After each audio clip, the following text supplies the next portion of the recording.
देखो अब आज जो हम पढ़ने वाले हैं बेटा वो क्या पढ़ने वाले हैं, वैदिक साहित्य के बारे में। किसके बारे में? वैदिक साहित्य के बारे में। ठीक है, इससे पहले हमने सरस्वती सिंधु सभ्यता के बारे में पढ़ा है। ठीक है, सरस्वती सिंधु सभ्यता के बारे में ऑलमोस्ट हमारे क्वेश्चन हो चुके हैं। ये जो हम क्वेश्चन जो कर रहे हैं बेटा, इसमें अधिकतर क्वेश्चंस वो है, मैं पहले भी बता चुका हूं, जो UPSC, CGL, UP, PCS, HPS यानी सिविल सर्विस के जो एग्जाम है या बड़ी पोस्ट के उनमें पूछे गए हैं। वैदिक सभ्यता के ऐसे ही क्वेश्चन आपके सामने आएंगे। ठीक है, इससे पहले इसके थोड़े से बेस के बारे में पढ़ लेते हैं, वैदिक साहित्य। ठीक है, वेद। ठीक है बेटा, वेद के बारे में आप जानते हो ना, वेद वेद किस धातु से लिया गया है? वेद विद धातु से लिया गया है। किस धातु से है बेटे? विद धातु से, जिसका मतलब है क्या है? जानना। जिसका मतलब क्या है? जानना। वेद विद धातु से लिया गया, जिसका मतलब क्या है? जानना। ठीक है, वेद। जो वेदों की बात करते हैं तो हम कहते हैं कि वेद हमारे कितने हैं जी? 4 है। वेद कितने बेटा हमारे? 4 है। सबसे पुराने वेद की बात करते तो हम कहते हैं कि भाई ऋग्वेद है। कौन सा बेटा? ऋग्वेद। ऋग्वेद में कितने मंडल हैं? 10 मंडल है। सब कितने मंडल हैं? 10 मंडल है। कितनी 1028 क्या इसमें? 1028 क्या इसमें? बताओ क्या है इसमें? सुकुक्तियां कह सकते हो आप लोग, इसके श्लोक कह सकते हो। ठीक है, क्या कह सकते हो? श्लोक कह सकते हैं। क्या कह सकते हैं इसको? श्लोक। 10,600 इसके कितने हैं? मंत्र है इसमें। कितने इसमें? 10,600 मंत्र है। ठीक है, इसके जो 9 मंडल है बेटा, 9 जो मंडल है, 9 मंडल जो है ना वो तो एक जैसी लैंग्वेज में है, लेकिन जो 10वां मंडल है ना वो बताया गया है कि वो बाद में जोड़ा गया है। 10वां मंडल कब जोड़ा गया? बाद में। ठीक है, अब इसके तीसरे मंडल की बात करते हैं जो आपके लिए इंपॉर्टेंट है। तीसरे मंडल से क्या लिया गया है? गायत्री मंत्र लिया गया बेटा। क्या लिया गया है? गायत्री मंत्र। तीसरे मंडल से ऋग्वेद के जो 10 मंडल है उसमें से तीसरे मंडल में से किसका उल्लेख है? गायत्री मंत्र का। ऋग्वेदिक काल जब हम पढ़ते हैं ना बेटा, जैसे वैदिक साहित्य है, वैदिक काल को 2 प्रकार से बांटते हैं, ऋग्वेदिक काल, उत्तर वैदिक काल। ऋग्वेदिक काल, उत्तर वैदिक काल। जो ऋग्वेदिक काल है ना उसमें तो हमें क्या बताया गया? जो हमारी नदियां हैं, नदियों के बारे में वर्णन है, उसमें तो अफगानिस्तान की भी जो नदियां हैं वो ऋग्वेदिक काल में भारत में बताई गई है। यानी उससे ये समझ में आता है ऋग्वेदिक काल में कि अफगानिस्तान भी भारत का हिस्सा रहा होगा, अगर उनकी नदियों के बारे में हमारे इसमें जिक्र है तो ऋग्वेदिक काल में। फिर उत्तर वैदिक काल होता है और हम पढ़ रहे हैं वैदिक साहित्य। इससे पहले का टॉपिक हो, ठीक है, समझ में आ रही है ना? इससे पहले का टॉपिक है तो आपकी चैप्टर नंबर 2 से ये। ठीक है, चैप्टर नंबर जो 2 है उसके जो इम्पोर्टेंट पॉइंट है वो मैं लिख रहा हूँ आप लोगों के सामने। ऋग्वेद हो गया बेटा, ये सबसे पुराना वेद है। पूछा जाए सबसे पुराना वेद कौन सा बेटा? आपका ऋग्वेद है। ठीक है, ऋग्वेद। ऋग्वेद में ही आपका क्या है? देवताओं का आह्वान किया गया है। किनका आह्वान किया गया बेटा? देवताओं का आह्वान किया गया, यानी देवताओं की पूजा पाठ की गई इसमें। ठीक है, ऋग्वेद में। जैसे ऋग्वेदिक काल में हम क्या पढ़ते हैं? ऋग्वेद काल में क्या पढ़ते हैं कि भाई सबसे ज्यादा जो है ना किसका जिक्र हुआ है? तो सबसे ज्यादा पिता का जिक्र हुआ 350 बार, लगभग 335 बार उसमें पिता का जिक्र हुआ। जैसे इंद्र देवता का लगभग 235 बार जिक्र हुआ है। जब इसमें हम पढ़ते हैं ना इनमें कितने भाई इनमें कितनी बार जिक्र हुआ किस किस का, तो उसमें सबसे ज्यादा पिता का हुआ, फिर माता का जिक्र हुआ है। यानी कि हम समझ सकते हैं कि पितर, यानी कि पितर का मतलब समझते हो ना बेटा, पितर प्रधान है ये माना गया है कि पितर को सर्वोच्च स्थान दिया गया। फिर है लगभग 235 बार माता के बारे में लिखा गया है। फिर इंद्र के बारे में बताया गया, यानी इंद्र यहाँ पर क्या है? सर्वोच्च देवता माना गया। इंद्र को क्या माना गया? इसमें सर्वोच्च देवता माना गया। मेरी बात समझ में आ रही है? ठीक है, देवता को इसमें क्या किया है बेटा? आह्वान किया गया है। दूसरी वेद की बात करें तो वेद नंबर 2 की बात करें तो वेद का मतलब मैंने बताया बेटा वेद धातु से बना, जिसका अर्थ क्या है? जानना। ऋग्वेद के बाद हम ले लेते हैं बेटा सामवेद को ले लेते हैं। ठीक है, सामवेद। सामवेद में क्या बेटा, संगीत के बारे में जिक्र किया गया है। किसके बारे में? संगीत के बारे में जिक्र किया गया है। संगीत के सातों स्वरों का जिक्र कहां पर है? सातों स्वरों का जिक्र किसमें बेटा? सामवेद में। किसमें है? सामवेद में। ठीक है, ये पूछा जाता है कि भाई बताइए कि संगीत के सातों स्वर जो हैं उनका जिक्र कौन से वेद में? साम। साम का मतलब भी संगीत होता है बेटा। ठीक है, साम का मतलब भी क्या होता है? संगीत होता है। आपको पता ना वेद किसने लिखे? आपकी बुक में ये है कि भाई वेदों का ज्ञाता कौन है, वेद लिखने वाला कौन है? तो आप वेद व्यास का जिक्र करते हो ना, वेद व्यास। किसका जिक्र करते हो बेटा? वेद व्यास से। व्यास का मतलब होता है बेटा अलग करना।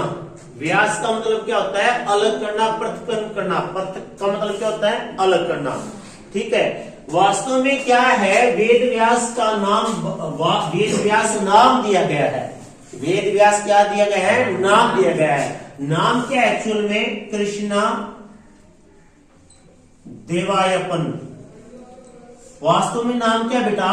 कृष्णा देवायपन नाम है। कृष्णा देवायपन का नाम जो है वेद व्यास रखा गया है। क्यों? क्योंकि इसने वेदों को क्या कर दिया है? अलग किया गया है। जो वेद है ना, ये आपके ऋग्वेद है, सामवेद है, यजुर्वेद है, अथर्ववेद है, इनको पृथक्करण किया गया। इनको क्या किया गया? इनको अलग किया गया। इसलिए इसका नाम क्या रखा गया? वेद। वेद व्यास। वेदों को अलग करने वाला कौन था? कृष्णा देवापयन। ठीक है, ये नाम है। जब आप पढ़ते हो कि महाभारत की रचना किसने की, आप पढ़ते हो किसका नाम लेते हो? वेद व्यास। महाभारत के बारे में पढ़ते हो ना। रुकिए, ये लाइट में वो हुए थे ना। अच्छा चलो, सामवेद के बारे में पता चल गया भाई। सामवेद में किसका जिक्र है? संगीत का है। और ऋग्वेद में क्या बेटा? आपके मंत्र है, भगवानों का आह्वान किया गया है। ठीक है, किसका आह्वान किया गया? भगवानों का। इसमें आपके हवन करना, ठीक है ना, अग्नि को देवता मानना। और ऋग्वेद में ज्यादातर जो ना बेटा, ऋग्वेदीन काल में गाय जो है, गाय को सबसे पवित्र माना गया है। और ऋग्वेद वेदों के अनुसार इसमें ये हो जाएगा सामवेद का। अब अगला प्रश्न बेटा, यजुर्वेद। यजुर्वेद में क्या है? यजुर्वेद में किसको प्रधानता दी गई है? कर्म कांड को। किसको बेटा? कर्म कांड को। यानी कि इसमें क्या बताया गया है कि आपको अपने कर्म करने चाहिए। क्या करना चाहिए? काम की प्रधानता है कि व्यक्ति को अपने कर्म पे विश्वास रखना चाहिए, फल की चिंता नहीं करनी चाहिए। यजुर्वेद बेटा दो तरीके का होता है। यजुर्वेद को दो तरीके से बांटा गया है। ये बांटा गया बेटा कृष्ण और शुक्ल, गद और पद में। पूछा जाता है ऐसा कौन सा वेद है जो गद और पद दोनों में है? जो गद और पदे दोनों में है। तो आप क्या बताओगे बेटा? यजुर्वेद है। वेद में क्या है? गद और पदे दोनों है। ठीक है, अब अगला आ गया आपका, ये तीसरे नंबर पर हो गया। और यहाँ पर हम लिख लेते हैं अथर्ववेद। ठीक है, कौन सा आपका? अथर्ववेद के बारे में क्या बताया गया है? अथर्ववेद में किसका जिक्र किया गया है? अथर्ववेद में बेटा इसमें अंधविश्वासों के बारे में ज्यादातर आपको देखने को मिलेगा, इसमें पढ़ने को मिलेगा। अंधविश्वासों के इसमें क्या है कि जो बुरी शक्तियां हैं, आत्माएं जो हैं, बुरी आत्माएं जो हैं, उनसे बचने का जो तरीका है, वो अथर्ववेद में बताया गया है। किसमें बताया गया? वो अथर्ववेद में बताया गया कि जो बुरी शक्तियों का छुटकारा पाना है तो अथर्ववेद में हो। तो वेद के बारे में बेटा ये मैंने छोटा सा डिस्कशन आप लोगों के सामने किया है। इनमें सब में अलग अलग तरीके से जो है इनके श्लोक दिए गए हैं। इतनी बात सी आई समझ में? Yes sir.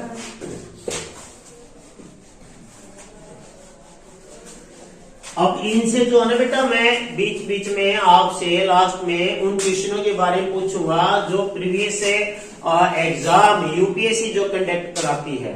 मेरा पर्पज ये है, देखिए भारत की सर्वोच्च संस्था UPSC, union public service commission,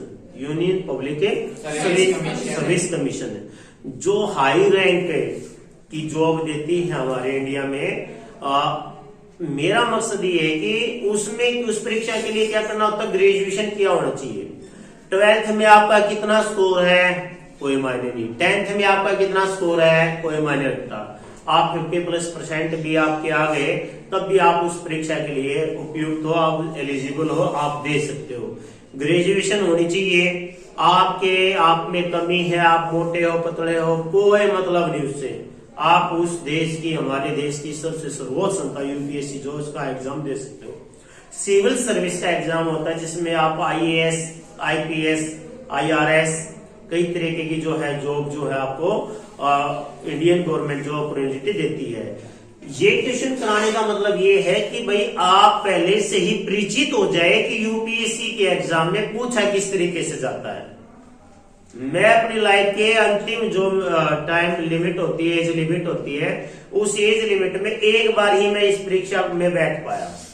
और जब मैं परीक्षा में बैठा तो मुझे ये महसूस हुआ कि क्योंकि हम क्या है, ग्रामीण परिवेश में रहते, हम डरते हैं। यूपीएससी, हाँ तू बनेगा IAS, तू बनेगा IPS। जब मैंने उस परीक्षा को दिया तो मैंने इतना समझा कि अगर स्कूली लेवल से बच्चों को इस तरीके से गाइड किया जाए, उनके क्वेश्चंस जो बताए जाए, तो आने वाले समय में भाई आप लोग सभी के सभी इस परीक्षा को क्लियर कर सकते हो, सभी के सभी। क्योंकि जो मैं क्वेश्चंस आपकी स्क्रीन पे भी नजर आएंगे और यहाँ बोर्ड पे भी मेंशन करूंगा, आपको एक्सप्लेन भी करूंगा, तो आपको यह लगेगा यार कितनी इंपॉर्टेंट चीजें जो बच्चे मिस कर रहे हैं या फिर जो पढ़ नहीं रहे हैं, उनको ये पता चलेगा कि भाई आने वाले कुछ वर्षों के बाद, 3-4 साल के बाद, कि आपको कोई बताने वाला था कि भाई यूपीएससी क्या होता है, SSC क्या होता है ना। तो आप लोग इस पे जरूर ध्यान दें, ये जो क्वेश्चंस आपको बताए जाते हैं। समझ गए बेटा? तो जब ये पूछा जाए आपको ऋग्वेदिक काल में किस नदी के बारे में सबसे अधिक जिक्र हुआ है, तो सिंधु नदी के बारे में बेटा सबसे ज्यादा जिक्र हुआ। सिंधु नदी के किसके ऊपर हुआ है? सिंधु नदी। मोहनजोदड़ो किस नदी के किनारे पर स्थित था? सिंधु नदी के। हड़प्पा रावी नदी के तट पर था। समझ में आया ना बेटा? तो ये क्वेश्चन आएंगे। देखो, अब वेदों का ज्ञान बेटा, एक तो वेद जो लिखे गए या वेदों के बारे में बताया गया, तो बताया गया एक तो ब्राह्मण ग्रंथ हो गए, ब्राह्मणों के अनुसार अरण्यक हो गए। कई बार बच्चों को पूछा जाता, बच्चों ने कि भाई अरण्यक का क्या मतलब होता है? अरण्यक का मतलब होता है बेटा वन। क्या होता है इसका मतलब? वन।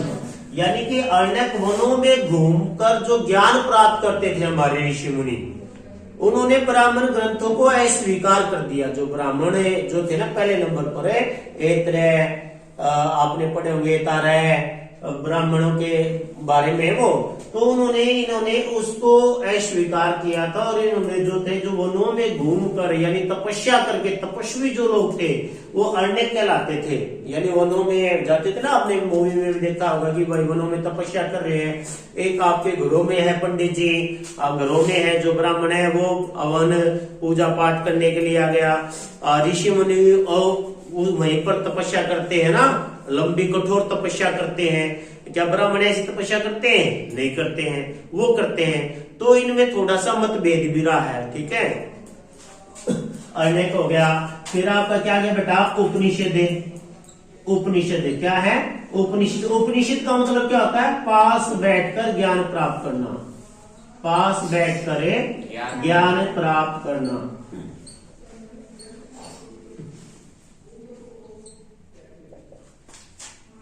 उपनिषद हो गया। वेदांत। वेदांत क्या होता है बेटा? वेदांत वेदों की भाषा को सही तरीके से, जो वेद जो लिखे गए हैं उनका सही से अनुसरण करना, उनको सही से बोलना, सबसे सही से समझना, वो वेदांत का काम है। यानी वेदांत, ठीक है ना, वेदों से ही जुड़ा है वेदांत के बारे में। और किस चीज के बारे में देखो, और आप आपने क्या क्या पढ़ा बेटा? रामायण के बारे में तो जाना ही होगा ना, महाभारत के बारे में जानते हो आप लोग, जानते हो ना। कई बार ये पूछ लिया जाता है रामायण में कितने कांड का जिक्र है, तो बेटा रामायण में कितने कांड हैं? 7 कांड।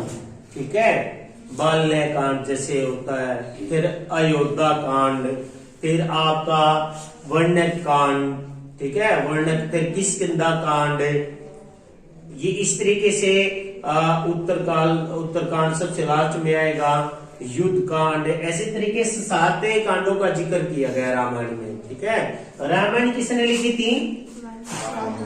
महर्षि वाल्मीकि ने। किसने लिखी थी बेटा? ये महर्षि वाल्मीकि। ये आएगा कहीं आप ये सोचो कि इनके बारे में नहीं है, क्योंकि हमने रामायण जो जिन्होंने लिखी है, महाभारत जिन्होंने लिखी है, उनके बारे में तो पढ़ते आ रहे हैं, वहीं से तो हमें धर्म ग्रंथों के बारे में बताया गया ना कि भाई जैसे आप महाभारत देखते हो, गीता के श्लोकों के बारे में बताया गया है, धार्मिक पुस्तक जो गीता है उसके बारे में बताया गया है, महाभारत है। रामायण में कितने कांड का जिक्र है बेटा? 7। कई बार क्या पूछ रहे हैं, तो उपनिषद का मतलब क्या है? पास बैठकर ज्ञान प्राप्त करना, ठीक है। अरण्य का मतलब क्या है? वनों में घूमकर यानी तपस्या करने वाले लोगों को क्या कहा गया था? अरण्य कहा गया था। समझ में आ रही बात? ये महाभारत की वेद व्यास ने, महाभारत की रचना किसने की? वेद व्यास ने, ठीक है। महाभारत का युद्ध कितने दिनों तक चला था? 24 दिनों तक चला था। कितने दिनों तक के? 24। देखो महाभारत के बारे में मैं थोड़ा बता दूं बेटा। महाभारत में पहले जो श्लोकों की संख्या थी ना बेटा, श्लोकों की संख्या कितनी थी आपको पता है? 6000, फिर 24,000 हुई, फिर हुई 1,00,000 से बढ़कर। महाभारत में जब श्लोकों की संख्या 6 से 12,000 थी, जब इसको नाम दिया गया था जय संहिता। क्या नाम दिया गया था? जय संहिता। और जब इसमें श्लोकों की संख्या जो 24,000 हुई, तो इसका नाम रखा गया बेटा भारत। क्या नाम रखा गया? भारत। जब गुप्त काल में, कौन से काल में? गुप्त काल में इसके श्लोकों की संख्या 1,00,000 हुई, तो इसका नाम रखा गया महाभारत। क्या रखा गया? महाभारत। तो देखिए महाभारत के नाम क्या था? पहले जय संहिता था, जब इसमें कम श्लोक थे, और जब बड़े 24,000 के आसपास हुए तो इसका क्या नाम रखा गया? भारत। और लास्ट में क्या नाम रखा गया? महाभारत। ऐसे रामायण में भी तो श्लोकों की संख्या कितनी बेटा? 6,000, 12,000 और 24,000 रामायण में। 7 कांड है। ये क्या है? इससे हमें क्या मिलती बेटा? वेदों के बारे में जानकारी मिलती है। किन के बारे में जानकारी मिलती है? हमें वेदों के बारे में जानकारी मिलती है।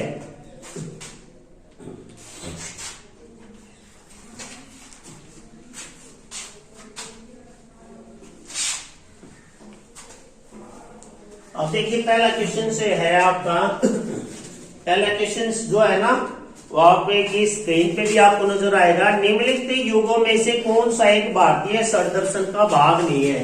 षड्दर्शन का भाग नहीं है, नहीं है। आपकी जितनी बड़ी एग्जाम की परीक्षाएं होती ना, उसमें नहीं वाले ज्यादातर पूछे जाते हैं, नहीं है, और पेयर में पूछे जाते बेटा। जैसे ही क्या माना जाएगा बेटा इसका? भारतीय प्रशासनिक सर्विस। भाई हमने तो या सेवा हिंदी में बोलेंगे भारतीय प्रशासनिक सेवा। IAS 2004 की परीक्षा में पूछा गया है कि किन युग्मों में से कौन सा एक भारतीय षड्दर्शन का भाग नहीं है? देखिए मीमांसा, मीमांसा जो है बेटा, मीमांसा ऑप्शन नंबर 1 मीमांसा और वेदांत। न्याय और वैशिष्ट,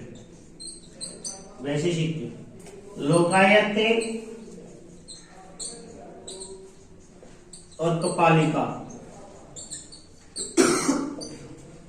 सांख्य और योग।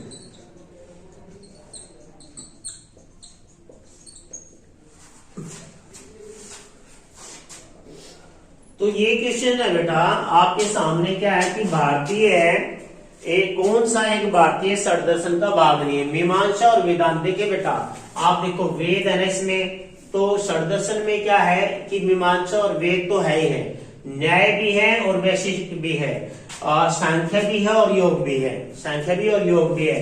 तो ऑप्शन नंबर कौन सा है जो इसका आंसर रहेगा? लोकायत और कपालिका, लोकायत और कपालिका। इसमें भैरव के बारे में बताया गया है। भैरव सुना होगा ना आपने, लोग नाम सुना होगा भैरव का, उसके बारे में लोकायत और कपालिका के बारे में बताया गया है, जो कि हमारे संदर्शन का भाग नहीं है। ये आपका पहला क्वेश्चन जो IAS की परीक्षा 2004 में पूछा गया है। अगला क्वेश्चन है बेटा इसमें, पूर्व वैदिक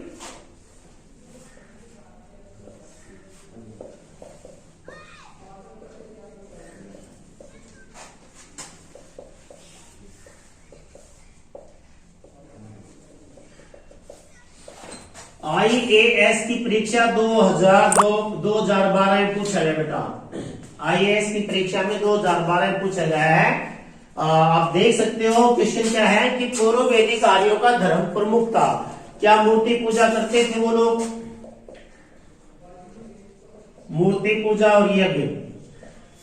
सर वेदों के बारे में अभी हमने पढ़ा, मूर्ति पूजा कहीं भी जिक्र नहीं है बेटा, मूर्ति पूजा का कहीं पर भी जिक्र नहीं है। यज्ञ जरूर करते थे, ठीक है। अगला क्वेश्चन है भक्ति। अगला ऑप्शन है बेटा भक्ति। क्या वो लोग भक्ति करते थे? क्या पूछा गया बेटा? पूर्व वैदिक आर्यों का धर्म प्रमुख था भक्ति।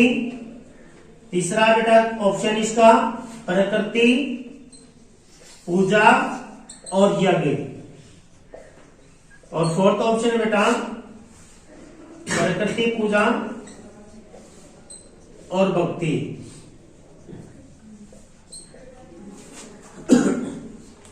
क्वेश्चन नंबर 2 है IAS की परीक्षा 2012 में पूछा है क्वेश्चन से, पूर्व वैदिक आर्यों का धर्म प्रमुख था मूर्ति पूजा और यज्ञ, भक्ति, प्रकृति पूजा और यज्ञ, प्रकृति पूजा और भक्ति। तो बेटा देखिए, न तो वो भक्ति में वो थे क्योंकि कर्मकांड वगैरह ये अपने करते रहते थे। वैदिक पूर्व वैदिक आर्यों के बारे में ये, ठीक है, किसके बारे में? ये आर्यों के बारे में। आर्य जो कहा गया कि मध्य एशिया से आए थे, खैबर दर्रे से जिन्होंने प्रवेश किया था, हिंदू कुश पर्वत के खैबर दर्रे से प्रवेश किया था आर्यों ने। आर्यों के बारे में हमने हड़प्पा संस्कृति के बारे में पढ़ा था कि जो सरस्वती सिंधु सभ्यता के पतन का क्या कारण था। तो हमने क्या पढ़ा था कि हो सकता है कि आर्यों ने क्या किया हो, आक्रमण किया हो, पढ़ा था ना आप लोगों ने ये। तो ये आर्यों के बारे में बेटा जो मध्य एशिया से बताए गए थे, आए थे मध्य। आर्य का मतलब क्या होता है? श्रेष्ठ। आर्य का मतलब क्या होता है बेटा? श्रेष्ठ, कुलीन, ठीक है, जो अव्वल दर्जे का वो आर्य कहलाता है। अभी का पूर्व वैदिक, पूर्व मतलब पहले, वेदों से पहले जो आर्यों का जो धर्म था वो प्रमुख कौन सा था? तो आर्यों का बेटा जो धर्म था ना, वो क्या करता? प्रकृति पूजा और यज्ञ करते थे। क्या करते थे? वो प्रकृति पूजा और यज्ञ करते थे, ठीक है। इससे क्या समझ में आया कि आर्य हमारे देश के निवासी नहीं थे। आर्य हमारे देश के निवासी नहीं थे। समझ में आया कि बात है?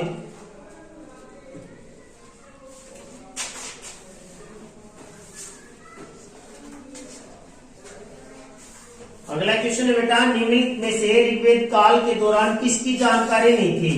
ऋग्वेद काल के दौरान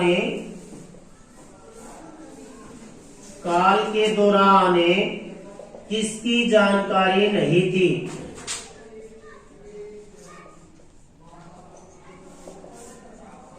किसकी जानकारी नहीं थी? ऑप्शन है संयुक्त परिवार प्रणाली,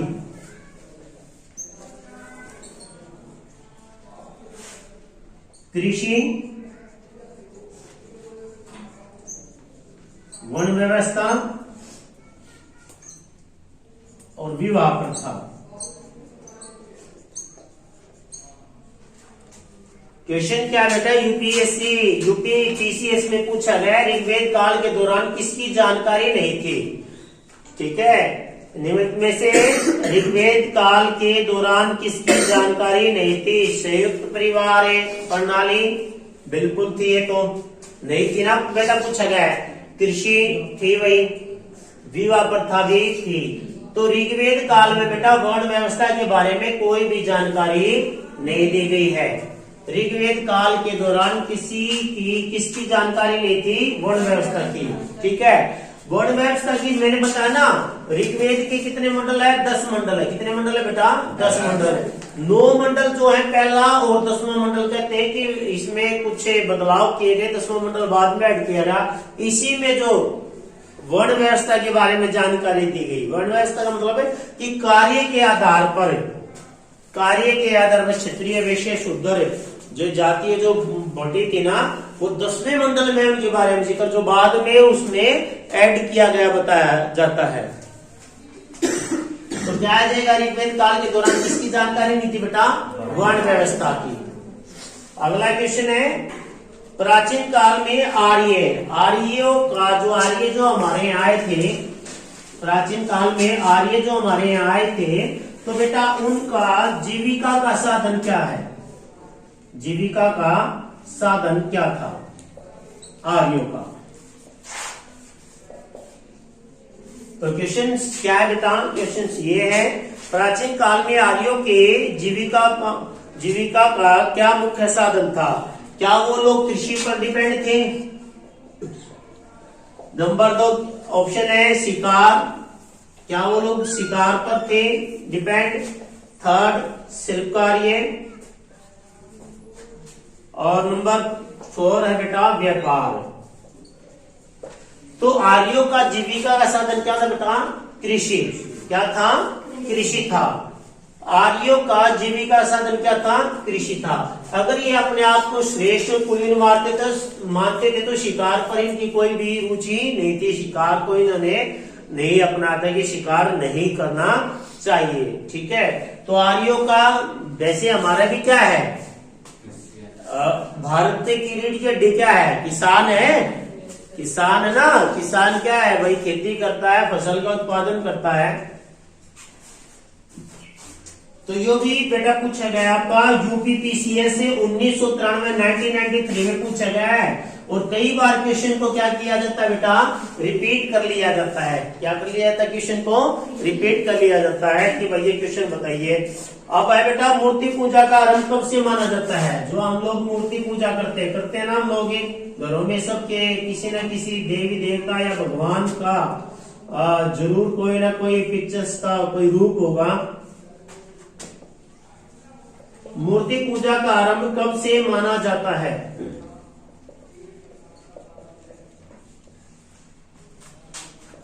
तो है पूर्व आर्य काल, मौर्य काल,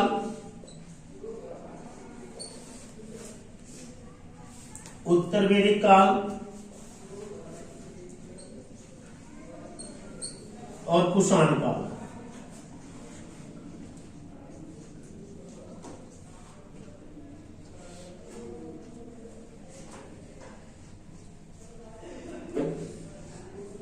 तो क्वेश्चन क्या है बेटा?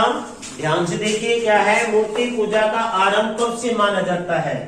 तो ऑप्शन 1 है आपका कि पूर्व आर्य काल, आर्यों के आने से पहले, आर्यों के आने से पहले। दूसरा मौर्य काल, चंद्रगुप्त मौर्य, कुमारगुप्त, सुना होगा बेटा? समुद्रगुप्त का, जिस समुद्रगुप्त को भारत का नेपोलियन कहा जाता है।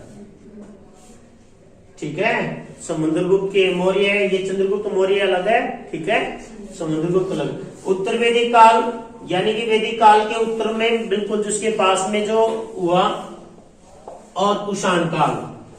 बताइए इसमें से आपको क्या लगता है मूर्ति पूजा का आरंभ कब से माना जाता है? तो बेटा मूर्ति पूजा का आरंभ माना जाता है पूर्व आर्य काल से। आर्यों के आने से पहले ही मूर्ति पूजा। आपने पढ़ा नहीं हड़प्पा संस्कृति के बारे में? सरस्वती सिंधु सभ्यता के बारे में पढ़ा नहीं? पढ़ा ना। आरंभिक वैदिक साहित्य में अगला क्वेश्चन है बेटा, बस थोड़ा सा देखिए, क्या ये क्वेश्चन आपको मुश्किल लग रहे हैं? नहीं, अगर हम थोड़ा सा डीपली से इनको पढ़ेंगे तो हर एक क्वेश्चन को हमें लगभग अच्छे से आंसर दे पाएंगे। कहा गया है कि आरंभिक का मतलब क्या होता है बेटा? शुरू में। आरंभिक वैदिक साहित्य में सर्वाधिक वर्णित नदी आरंभिक वैदिक साहित्य में सर्वाधिक वर्णित नदी यानी किस नदी का जो जिक्र जो है सबसे ज्यादा हुआ है? सिंधु। तो सिंधु नदी का आपने बिल्कुल सही आंसर दिया बेटा। सिंधु नदी का जो है सबसे ज्यादा जिक्र हुआ है।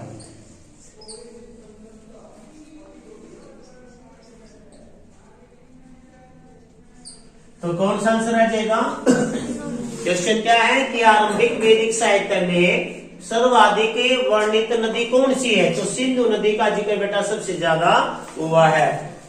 इन नदियों के बारे में नहीं गया। सरस्वती और सिंधु, देखो दोनों नदियों का हम इकट्ठा जिक्र करते हैं। सरस्वती नदी तो लुप्त हो चुकी है।